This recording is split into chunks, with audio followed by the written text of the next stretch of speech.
the skin on my bones.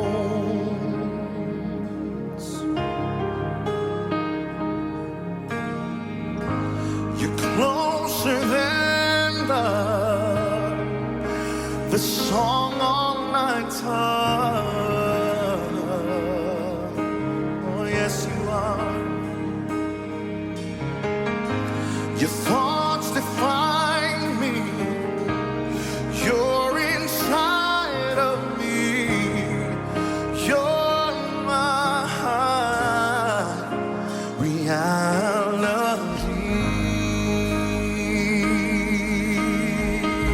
Oh, somebody say amen to that today. Can we sing this all in one voice? Come on, say Abba. Abba. Say, I belong to you. I belong to you. Oh yes, I belong to you.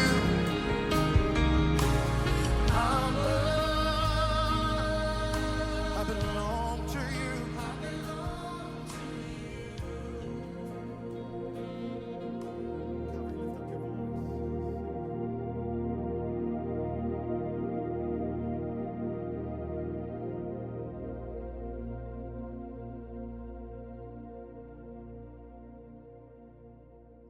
Gemeente, kom ons buig saam in aanbidding voor die grootheid en die goedheid van God ons Vader, ons Abba. Vader, Abba, U is my God. U is koning. En dis vir U wat ek wil verhoog.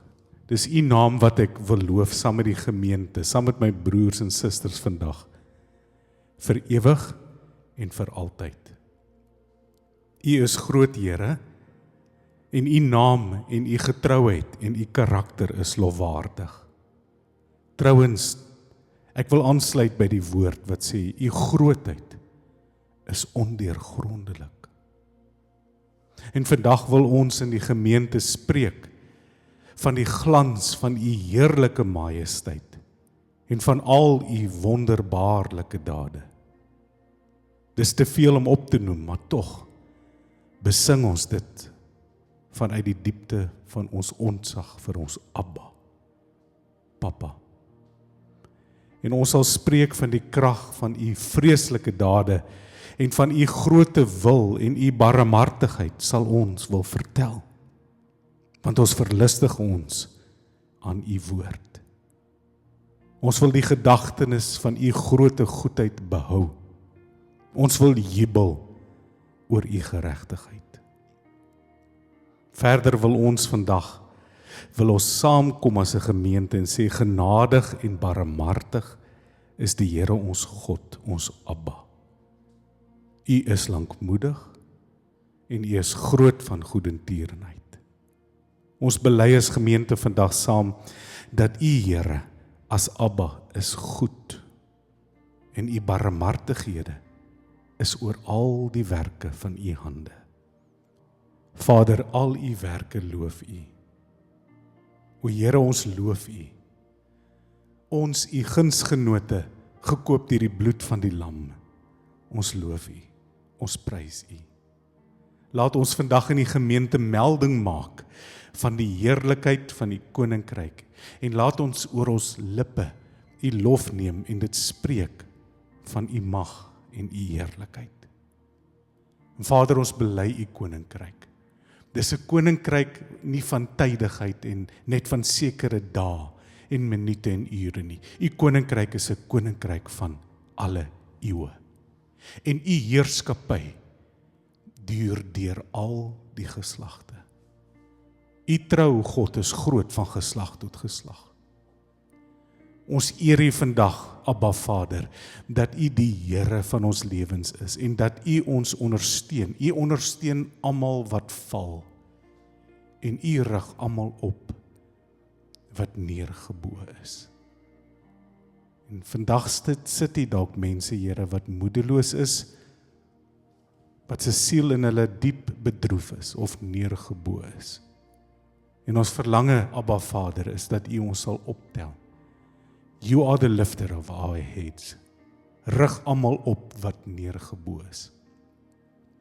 Ons bid, Vader, ons eer U, dat U die een is wat U hand oopmaak, en dat U die een is wat versadig alles wat lewe, met U welbehae, met U ratsoen, with your pleasure, with your delight. Gemeente, ons eer ons Abba Vader, van die skrif leer, en wat ons nou die heel oggend gebid het, Psalm 145, die Here, ons Abba, is naby almal wat hom aanroep. Almal wat hom aanroep in waarheid. Die Here bewaar almal wat hom liefhet. En Vader, daarom is ons nou, waar ons buig voor U en sê, laat my mond die lof van die Here uitspreek. En laat alle vlees in ons huiskerkgemeentes vandag U heilige naam loof, vir ewig en vir altyd.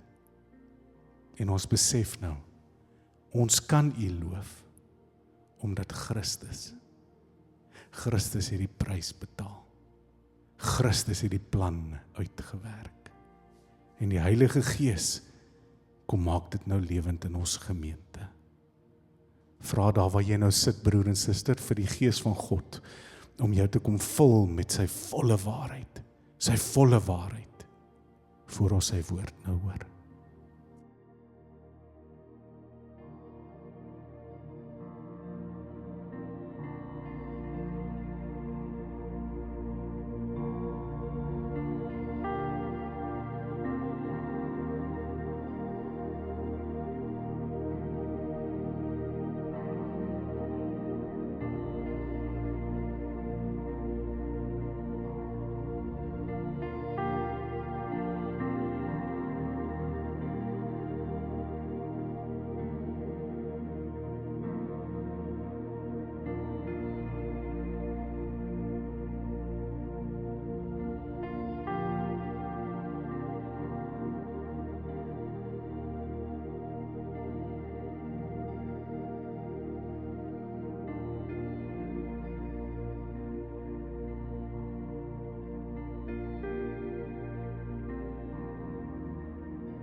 Goeiemôre huisgemeentes, en baie welkom by ons huiskerke.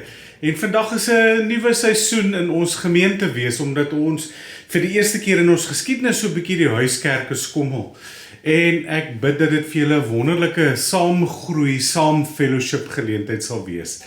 Doen 'n bietjie moeite om mekaar aan te moedig, tyd saam met mekaar te spandeer, soos wat julle in julle vorige groepe gedoen het, sodat ons saam kan groei tot een volwasse mens, saamgevoeg, saamgebind, deur die lieflikheid waar ons vandag gaan gesels, die ewige lewe, deur en in die krag van die Heilige Gees, wat God se geskenk vir ons is.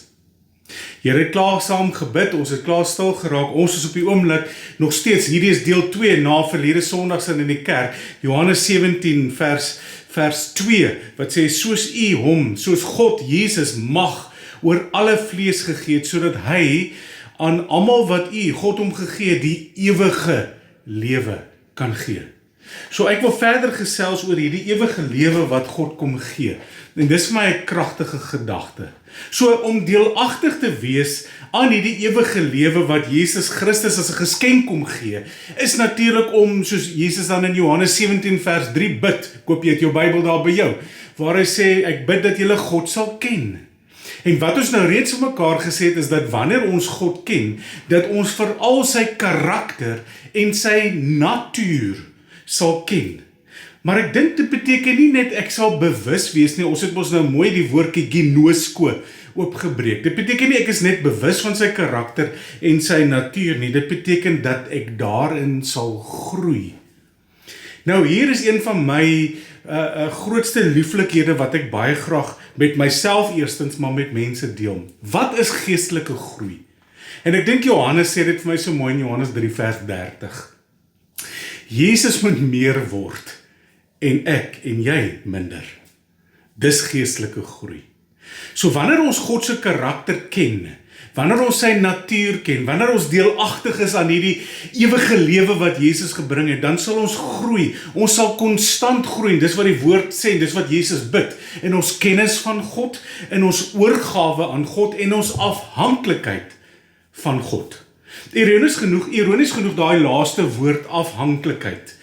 Want ek kom so agter dat as ek na die wêreld kyk en na die sisteme van education kyk en die woorde wat die samelewing ons toedig, is dit wees onafhanklik, wees so gou as moontlik onafhanklik, en ek weet daar is plek daarvoor, dis nie die debat nou nie, maar watter guns het ons gedoen wanneer ons na die Vader toe kom, wanneer ons kom na daardie ewige lewe wat ons deelagtig is, want daar is absoluut geensins niks in die evangelie wat sê, wees onafhanklik van die Abba Vader nie, wees onafhanklik van die Heilige Gees, wees onafhanklik van die ewige lewe wat Jesus deurgebreek het nie.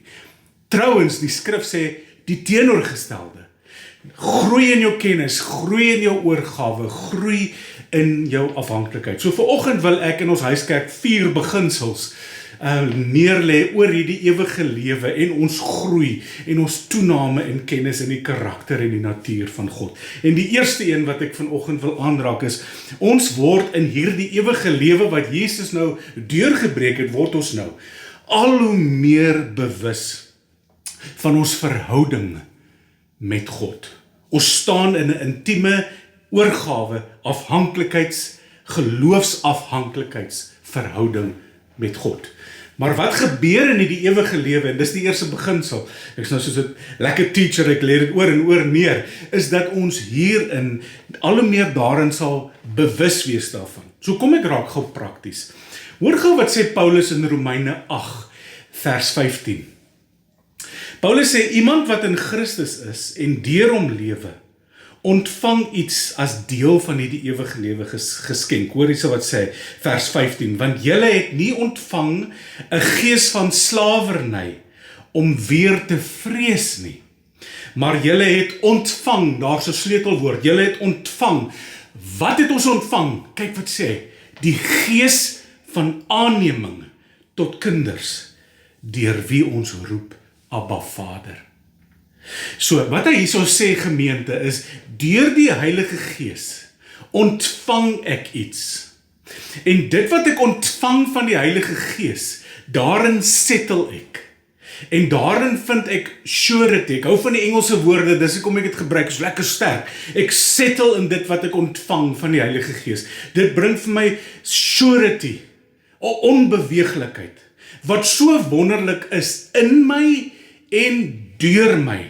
Want wat die Gees my bring, dit wat ek ontvang, daai aanneming tot kinders, deur wie? Deur die Gees, nie deur iets anders nie, deur die Gees wat ons nou kan roep. Wat roep ons?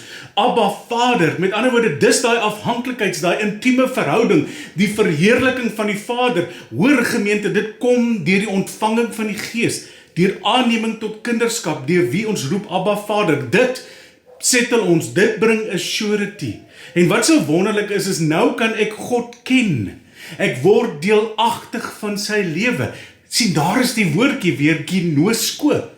Ek weet nie net oor hom nie, ek is nie net bewus van hom nie, ek is nou deelagtig aan hierdie ongelooflike deurbrekende, liefdevolle lewe, wat die Gees my bring deur aanneming tot kindskap. Ek is nou deur die Gees, sê Paulus in Romeine 8:15, sy kind. Maar wanneer ek sy kind is daar 'n uitroep in my hart en op my lippe en in my mond. En dit roep uit Abba Vader. Luister gou mooi gemeente. Daardie Abba Vader uitroep is nie net die regte antwoord nie. Dis 'n uitroep van afhanklikheid, van oorgawe, van ek vertrou U, van ek het my oorgegee aan U plan. Ek wil leef deur U Gees. Ek wil U seun wees. Let net gou weer op die woorde van Romeine 8:15. Julle het ontvang die Gees van aanneming. Nou daai woordjie aanneming is so 'n pragtige woord in die Grieks. Dit is huios thesis. Nou huios is seun, thesis is 'n verbuiging van die goddelikheid. So met ander woorde, dis seun van die goddelikheidsplasing. Beter gestel, die Engels sê dit so mooier, is huios thesis, aanneming is son placement. En dit beteken dus, ek is legally in die seun geplaas tot aanneming van God, want dis die enigste manier hoe ek as kind na God toe kan kom, want hoe sou ek anders te wou nader, in my gebrokenheid, in my ongeregtigheid, in my wetisistiese pogings, en nie een van daai slaag die toets nie. Die enigste manier is son placement, aanneming, en dis 'n legal term, ek wil dit weer onomwonde sê, en ek gaan nou hieroor heel wat nou sê binne die volgende 5 minute. Hierdie werklikheid is iets wat ek glo, dat ons gemeente moet ons verlustig aan hierdie diepe betekenis van die skrif, wanneer dit kom by hierdie ewige lewe wat Jesus vir ons gegee het. Want jy weet, broer en suster, dit verander alles. Dit verklaar ons kindskap, dit verklaar ons afhanklikheid, nie onafhanklikheid nie. Dit verklaar ons geloofsafhanklikheid van ons Abba wat vir ons sorg. Met ander woorde, ek wil soos 'n kinderkind oorgee. Ek wil nie kinderagtig bly en onvolwasse bly nie. Ek wil soos 'n kindjie oorgee in geloofsvertroue aan Abba Vader en dat ek hom vertrou in sy karakter en sy natuur, dat hy vir my sorg. En dit beteken ook prakties gesproke, my oë is konstant op my Vader, omdat die Gees my oë verhelder het. Nou het ek 'n verlang om hom te sien. Ek is bewus nou van sy nabyheid. Ek is bewus van al sy beloftes wat by the way ja en amen is in Jesus Christus. En ek is bewus van wat? Sy stem. Daarom is dit so kragtig as die Nuwe Testament vir ons sê, en selfs Samuel moes na God se stem geluister het wanneer hy hom geroep het. Shema, listen and obey. Shema Yisrael, die grootste gebod in die Ou Testament wat deurspoel, maar in die Nuwe Testament ook wanneer ons luister. Johannes 10 sê die goeie herder, ek stap my skape vooruit en hulle ken my stem. Daar is nie 'n manier dat jy na die stem gaan wil luister, buite geloofsafhanklikheid nie, buite die aanneming tot kindskap nie, buite die werking wat die Gees dit uitwerk in my lewe nie. Want my vraag aan ons is, op watter grond sal jy dan wou kom? So wat ek eintlik sê hier is, gemeente luister mooi, ons leef met 'n oneindige, lieflike, goddelike belofte. Hoor gou hoe sê Paulus dit in Efesiërs 1, en hierdie is vir my baie kragtig.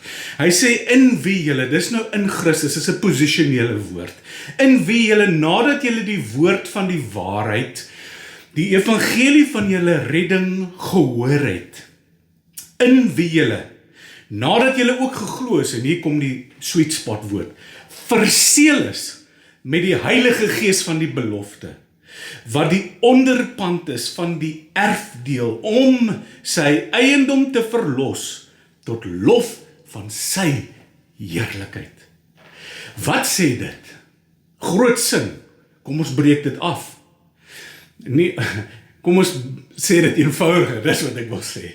Ons kindskap, ons aanneming, sê die woord in Efesiërs 1, loop uiteindelik uit op iets. Dit loop uiteindelik uit op die heerlikheid, om sy eiendom te verlos, om ons in te bring in die ewige lewe. Nie net eendag in die hemele nie, nou reeds. Dit breek uiteindelik hier oop, maar luister nou baie mooi, dit breek hier oop in 'n legal aanneming tot kindskap, maar dit loop kragtig tot in heerlikheid waar die klimaks, die crescendo, al die orgelpype en die hele orkes ooptrek, tot ons in die huis van Abba Vader kom en uiteindelik verlos sal wees van die liggaam van die vlees. Is dit nie presies wat Paulus uitroep hier? Ek elendige mens, wie sal my verlos?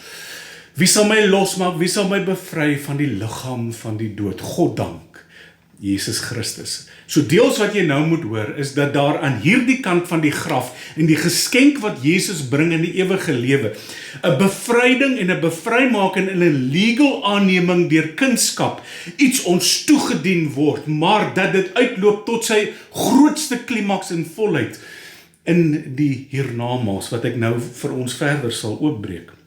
Vir my is hierdie gedagte persoonlik terwyl ek voorberei, so ontsettend kragtig, en ek hoor al hierdie weergalming van hierdie belofte en uitnodiging in Dawid se woorde in die Ou Testament, wanneer hy getuig in Psalm 31. Met ander woorde, wat jy nou gaan hoor in Psalm 31 is waar Dawid ook sê, en ek kan daarbey aansluit, as ek as kind in God se hand is, as ek nou, Nuwe Testament wat Dawid nog nie gehad het, as ek deur die Gees aannemingskap ontvang het, as my geskenk, as deel van die ewige lewe, tot aanneming van kind in die legal system, in son placement.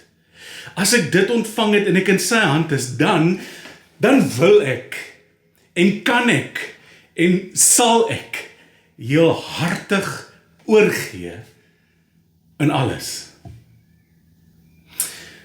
In alles. Hoor wat sê Dawid, jy brand seker om te hoor, Psalm 31 sê hy, vers 4, want U, God, is my rots en my bergvesting, en om U naam ontwil, sal U my lei en my bestuur. So, wanneer gaan God iemand lei en bestuur? Wanneer dit teen jou wil en teen jou sin is? Nooit, want dit gaan 'n weerbarstige murmureringsverhouding wees. Gaan kyk in die Ou Testament, wat gebeur met sulke mense? Hulle sterf in hulle ongeloof in die woestyn. Maar kyk wat gebeur met mense wat oorgee aan God se beskerming as 'n bergvesting, as 'n rots, wat toelaat dat die almagtige Abba Vader ons lei en bestuur. Dis wat Paulus nou probeer sê in die Nuwe Testament. Sien, nou begin die skrif lewend word vir ons. Ons is nou in aanneming van kindskap deur die Gees. Deur die Gees is ek in son placement. Deur in son placement te wees, beweeg ek behaaglik voor God as gevolg van sy seun. As gevolg van hierdie nuwe lewe in my, het ek oorgegee sodat ek die titel, die deed van my lewe vir God gegee het en gesê, lei my, bestuur my, vorm my, soos klei in die hand, U is die pottebakker, ek is maar net die klei. Hoor wat sê Dawid verder in Psalm 31 vers 6. In U hand gee ek my gees oor. Jy sal dit nie kan doen as jy nie besef wie God is, en nie die kragtige lewe is, en nie die plan wat hy bewerkstellig het nie. In U hand gee ek my gees oor, U het my verlos. Nie ek nie. Here God van trou. Hoor wat sê in vers 15. Maar ek vertrou op U, o Here. Ek sê, U is my God. Nou raak dit persoonlik. Dit is 'n persoonlike getuienis, 'n persoonlike belydenis. Luister wat sê in vers 16 in Psalm 31. Hierdie is my 'n totale oorgawe. Nou besef ek iets, sê Dawid, my tye is in U hand. Red my uit die hand van my vyande en my vervolgers. Broers en susters, hierdie is die beauty van die ewige lewe wat Jesus voorbid in Johannes 17. Dis 'n lewe van kindskap, dis 'n lewe van afhanklikheid, dis 'n lewe deur die Gees. Hierdie is 'n lewe van kindskap. Hierdie is 'n lewe van afhanklikheid. Hierdie is 'n lewe deur die Gees. Kan ek ons gemeente iets vra?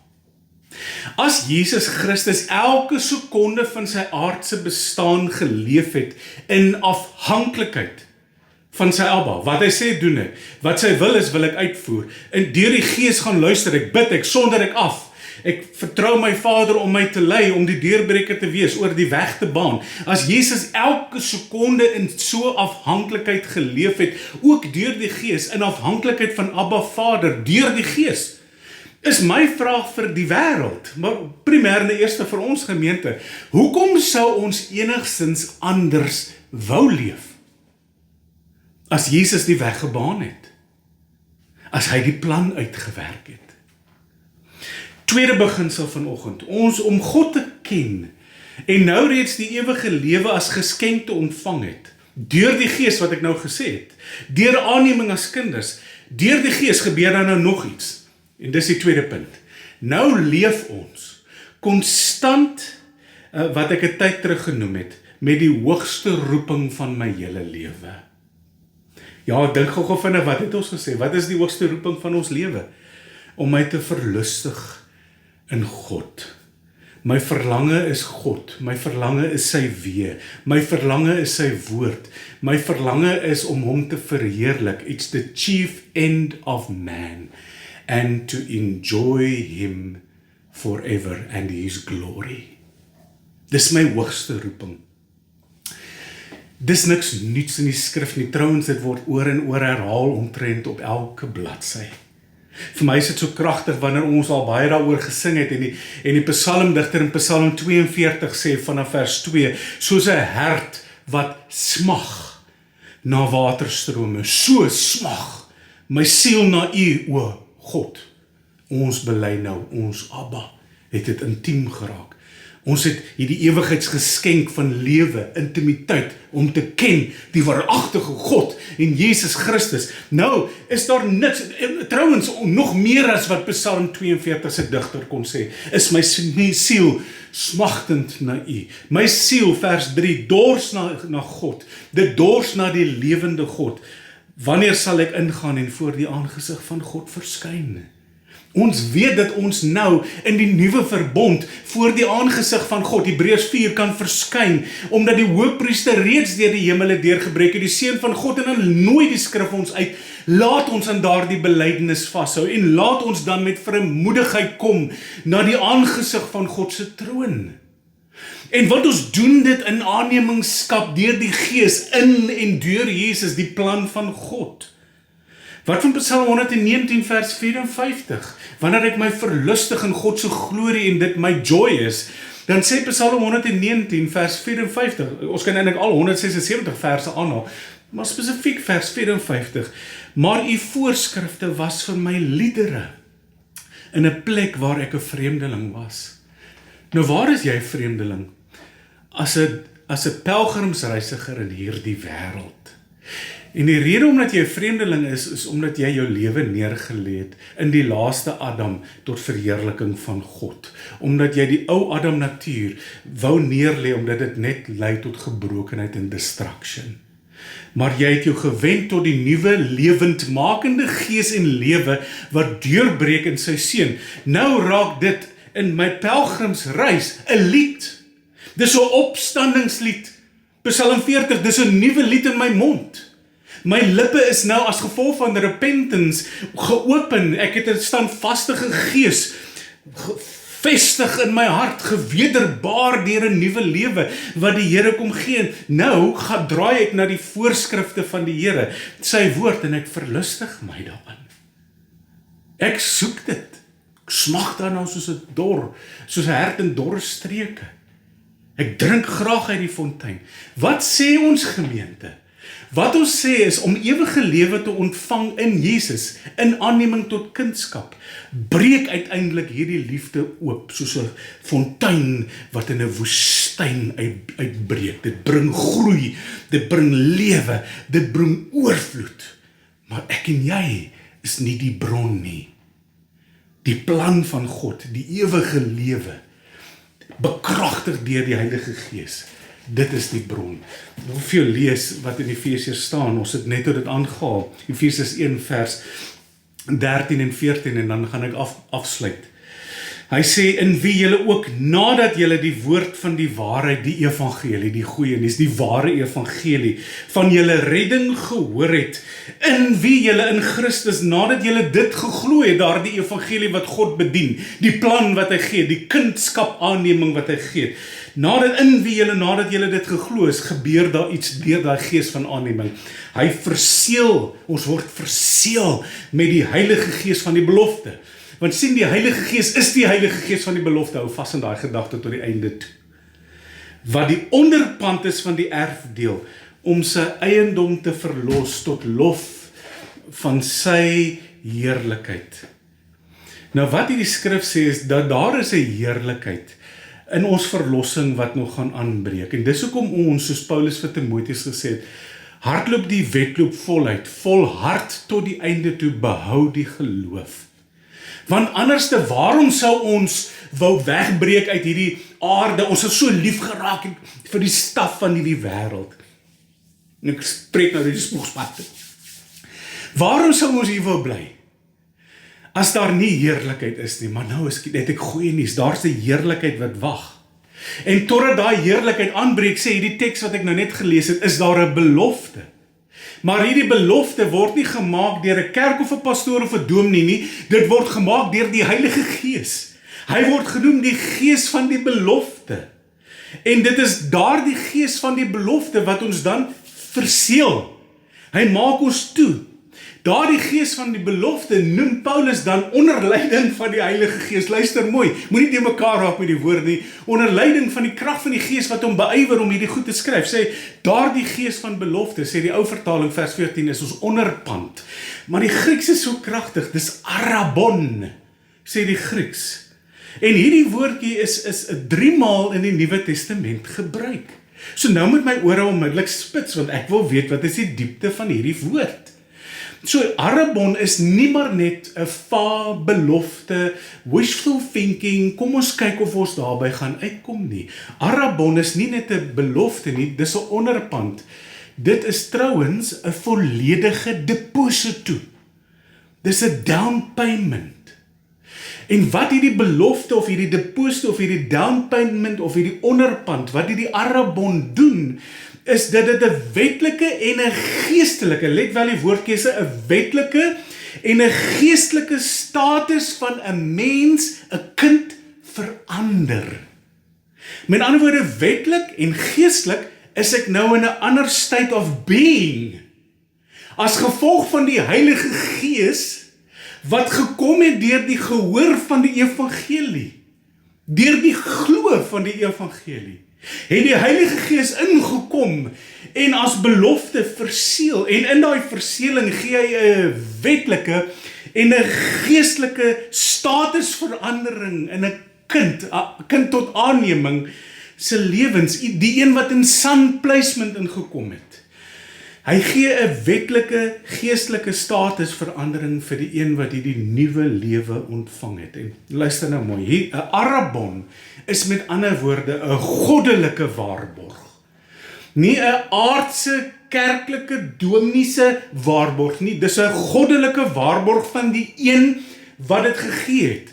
En wat hierdie waarborg in die Griekse taal beteken, is dat die een wat dit gegee het, nou verplig is om dit uiteindelik te settle in sy volheid. Maar hoor my mooi, ek het nou die woord verplig gebruik, en miskien het jou hare nou reg opgestaan en jou antenne so gespits. God se verpligting is nie, ek moet dit nou doen, ek is nou verplig nie, dis vir hom 'n joy, want dit was sy plan.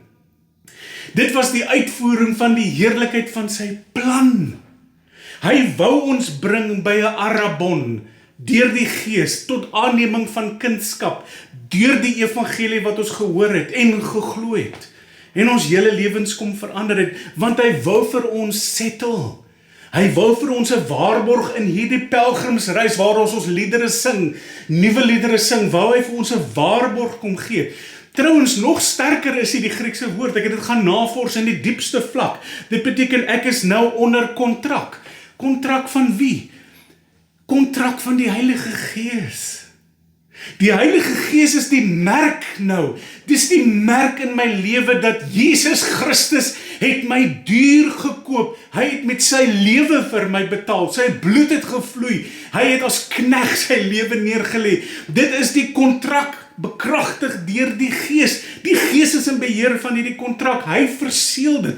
En dit beteken nou, en hier kom die beauty waar ons jare en jare lank in die gemeente praat. Hy is nou Here van my lewe. Hy is die baas. Hoofstuk 8 Calvary Road, wat hy ook al van my vra is nooit te veel nie. Ek stap nou in agape liefde. Nie in phileo nie. In agape liefde. Ek het hom nou vurig agape liefde lief, met ander woorde, wat hy ook al van my vra, omdat ek vrygekoop is in die kontrakverseeling van die Heilige Gees, is daar niks wat God ooit van my kan vra, wat te swaar is nie, en dit begin. Lê jou lewe neer. Lê jou lewe neer, want ek behoort nie nou meer aan myself nie, maar aan die een wat my die onderpand gegee, die deposito, die siel, wat betaal het. Broers en susters, kyk gou mooi, ek gooi vir jou die teks weer op die skerm. Kyk die krag van die evangelie, in die lewe van Jesus Christus, Efesiërs 1. Hoor wat sê hy daarso, nadat julle die woord van die waarheid, hier kom die eerste, die woord van die evangelie van waarheid van julle redding gehoor het.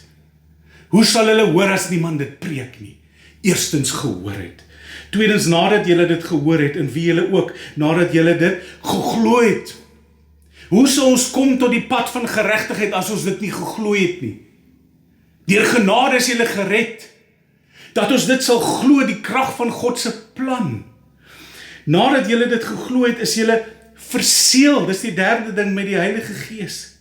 En nadat ons verseël het, het ek nou die lewe van die Gees. Ek het 'n lewe deur die Gees. Ek het 'n lewe van Arabon. En wat dit eenvoudig sê is my huis, hierdie liggaam, my tempel van die Heilige Gees, my huis is nou onder eienaarskap van God se Gees. Hierdie huis is verseël met 'n goddelike waarborg. Wat is die implikasie hiervan vandag? Spreuke 24. Deur wysheid word 'n huis gebou. En deur verstand word dit bevestig. En deur kennis word die kamers gevul met allerlei kosbare en lieflike goed. Weet wat sê dit eenvoudig, broers en susters, is dat wanneer seuns en dogters in hulle aannemingskap leef deur die Gees, leef hulle met wysheid en hulle leef met kennis. En dan word hulle huis, wat 'n pragtige beeld is in Spreuke van hulle lewe. Dan word hulle kamers, elke aspek van hulle huis, van hulle lewe, word dit gevul met die skatte van God se volheid en die lewe en die ewige lewe wat Jesus voorbid in Johannes 17. Dit is wat ek vir hulle gegee het. Vader, ek was getrou aan die belofte, ek het die verheerlik, ek het vir hulle in hulle huis, in hulle kamers, in die volheid, gaan ek nie net die Gees bring as die belofte wat ek uit die hemele uit sal neerstort wanneer U dit sal gee nie, maar ek vul hierdie kamer. So ek vra vir jou gemeente en vir myself, hoor hoe lyk die krag van so 'n lewe en so 'n huis wat onder die heerskappy staan van die Heilige Gees. Want weet jy wat, hoe lyk so 'n lewe? Is om iets te verstaan. En wat ons verstaan is dat Christus commit sy lewe en sy verlossing. Dan word jy in sy lewe verseël en bewaar. Dit raak met ander woorde jou sekuriteit in die lewe. So wanneer uiteindelik is die groot vraag wat jy dalk oor gewonder het, wanneer word die volle som dan betaal?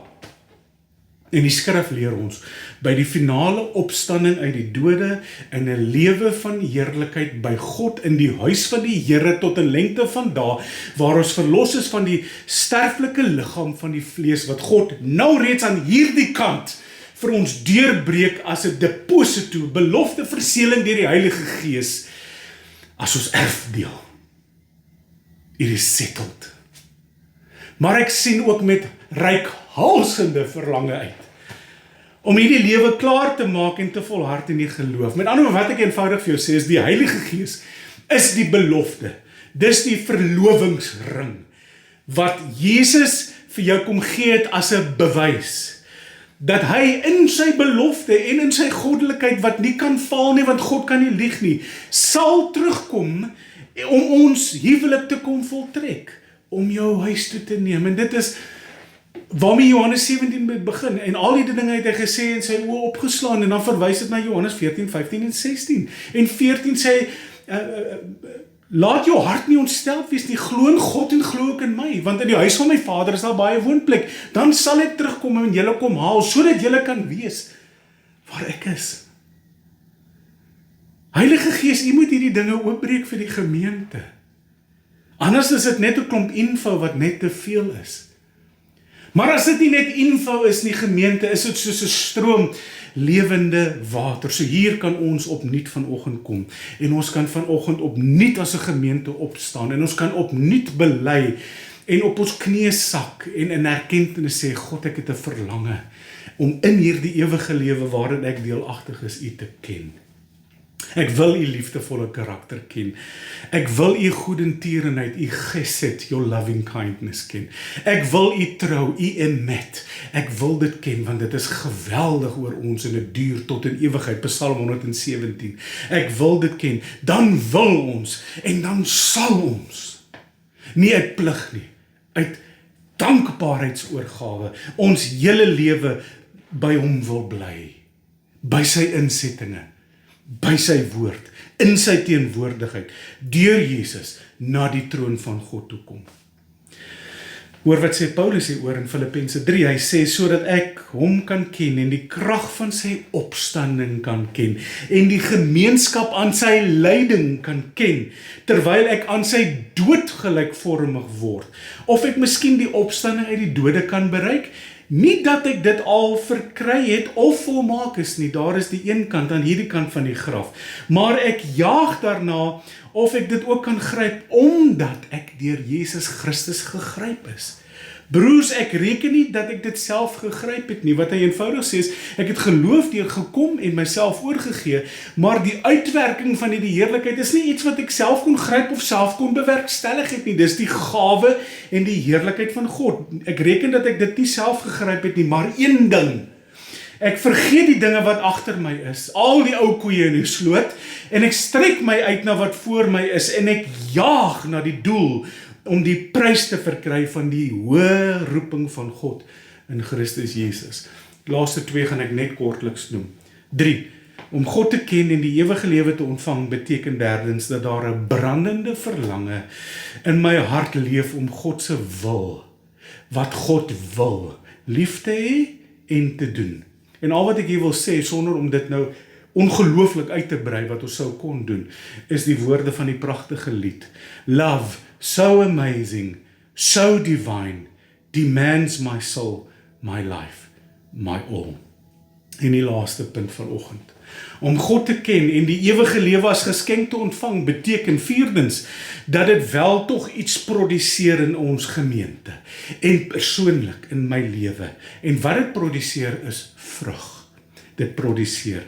Vrug van wat? Daar is geen vrug in hierdie hele ding wat ek vanoggend gesê het van self nie. Jesus moet meer word en ek moet minder word. Die vrug wat kom is alleenlik die vrug van die Gees. Galasiërs 5 vers 22, maar die vrug van die Gees, Gees van aanneming, Gees van belofte, Gees van verseël, is julle met my? Maar die vrug van die Gees is liefde, blydskap, vrede, lankmoedigheid, vriendelikheid, goedheid, getrouheid, sagmoedigheid, selfbeheersing. Dis dieselfde vrug wat in Jesus se bediening op aarde was. Dis dieselfde vrug wat sal staan tot in ewigheid. Maar nou verstaan ek uiteindelik hier in die einde van die boodskap iets verskriklik mooi en bid ek regtig dat die Here die full circle nou vir ons gemeente sal wys. Onthou Jesus het in Johannes 17 gesê vers 1, dit het Jesus gespreek. So waaroor Jesus gespreek het, is dat dit voordelig is dat hy sal wegkom, Johannes 14, 15, 16, want wanneer hy sal weggaan, sou die Gees kom. Die Gees bring nie net aanneming nie, die Gees verseël nie net nie, die Gees bring nie net sy vrug nie, die Gees bring die ewige lewe kragtig as waarborg, as deposito. Is jy met my? Hierdie is so lieflik, man. Hoe kan dit wees dat 'n gemeente nie wil oorgee aan die Heilige Gees nie? Trouwens, hoe kan dit wees dat 'n individu nie wil oorgee aan die Gees nie? Johannes 15:26, net om een versie by elkeen te bekragtig. Maar as die Trooster gekom het, vers 26 Johannes 15, wat ek vir julle van die Vader sal stuur, sê Jesus, die Gees van die waarheid, wat van die Vader uitgaan, sal hy van my getuig. Die getuienis van die plan, die getuienis van die ewige lewe, die getuienis van ware vrymaking, wat ons gehoor het, geglo het, verseël is. Johannes 16 vers 14, hy sal my verheerlik, omdat hy dit sal neem, wat aan my behoort, sê Jesus, en hy sal dit aan julle verkondig, hy sal dit oopbreek in die gemeente, hy sal doen wat ons mee besig is in die gemeente, hier is dit, hier is die plan, hier is die nuwe lewe, alles wat die Vader het, vers 15, is myne. Daarom het ek gesê, dat hy dit sal neem wat uit my behoort, en aan julle verkondig. Hoekom? Sodat ons dit sal hoor, sal glo en verseël sal word. Sodat ons in aanneming van kindskap sal kom, sodat die vrug van die heerlikheid van die ewige lewe sal oopbreek, en ons gemeente en ons sal opbou om kerk te speel, en sal leef in die krag van ons vrymaking. Johannes 14, dis alles in wat vooraf gebeur het, hoekom Jesus bid. Vers 26, maar die Trooster, die Heilige Gees wat die Vader in my naam sal stuur, hy sal julle alles leer, en sal julle herinner aan alles wat ek vir julle gesê het. En al wat ek wil vra aan die einde van ons boodskap en hierdie 2 dele, is dit die getuienis van jou lewe? Is dit die getuienis van ons gemeente? Kan enige Jan Rapp en sy maat van buite van die strate nou af inkom en instap in ons gemeente en sê, weet jy wat nie, in hierdie gemeente regeer God in Jesus Christus deur sy gees. Wanneer mense issues en stuff het, dan lê hulle dit neer voor die troon in die aangesig van die Lam, tot verheerliking van die Vader. Is dit ons getuienis, is dit ons lewensgetuienis? Is dit ons lewe? Is dit die ewige lewe wat in ons sterflike liggame nou wonderbaarlik gewederbaar is, van bo af gebore is, en dat ons nou al reeds in hierdie deposito, hierdie onderpand leef, in heiligmaking, tot ons sal kom by die laaste been van verlossing, wat verheerliking is, heerlikheid. Romeine 14:17, ek moes al geland het, nee. Want die koninkryk van God is nie spys en drank nie, maar geregtigheid en vrede en blydskap in die Heilige Gees. Dit is wat dit is. Romeine 8:6, want wat die vlees bedink is die dood, maar wat die Gees bedink is lewe en vrede. Romeine 8:9, julle is egter nie in die vlees nie, maar julle is in die Gees. As naamlik die Gees van God in julle woon. Maar as iemand die Gees van Christus nie het nie, dan behoort hy nie aan hom nie. Die Heilige Gees sal dit aanpak in ons gemeente. Julle kan nou daaroor praat.